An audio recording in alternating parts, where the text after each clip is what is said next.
Di sini saya akan menjelaskan ilustrasi teks eksplanasi di Bangkok, Thailand. Selamat menyaksikan. Ini adalah fenomena sinkhole atau lubang runtuhan. Sinkhole ini adalah fenomena alamiah yang ditandai dengan amblesnya tanah secara mendadak, membentuk kawah besar yang menelan permukaan tanah.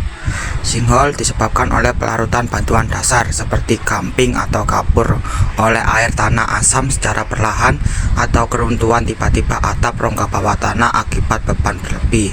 Faktor utama meliputi geologi karst, curah hujan tinggi, eksploitasi air tanah berlebihan, kebocoran pipa, dan erosi tanah. Ini adalah contoh sinkhole raksasa di Bangkok, Thailand pada akhir September 2025 di Rumah Sakit Fajira.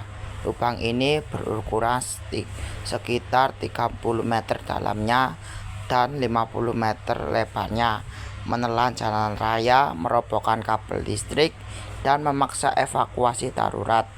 Fenomena ini bukanlah kejadian alam murni, melainkan dampak dari erosi bawah tanah yang dipicu oleh konstruksi terowongan kereta bawah tanah (MRT) yang tidak stabil akibat hujan lebat. Munculnya tiba-tiba sinkhole di rumah sakit menciptakan kepanikan besar.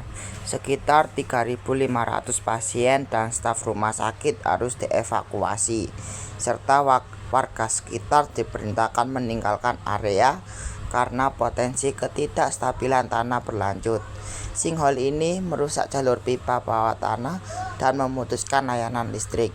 Hal ini menyebabkan gangguan serius pada kehidupan sehari-hari warga, termasuk hilangnya akses air bersih dan listrik di area tersebut. Meskipun laporan awal menyebutkan tidak ada korban jiwa, insiden ini menelan beberapa kendaraan dan tiang listrik, menimbulkan risiko besar bagi pengguna jalan dan warga sekitar. Jalan raya di lokasi tersebut terpaksa ditutup tanpa batas waktu. Ini juga mengakibatkan dampak ekonomi, seperti biaya perbaikan yang tinggi, kerugian proyek MRT yang saat itu direnovasi, gangguan aktivitas bisnis, dan risiko investasi. Jadi, sinkhole raksasa di Bangkok, Thailand pada tahun 2025 merupakan contoh nyata bagaimana urbanisasi yang cepat dan proyek bawah tanah, ketika tidak dibarengi dengan pemantauan struktur tanah yang ketat, dapat menimbulkan bencana sosial ekonomi serius.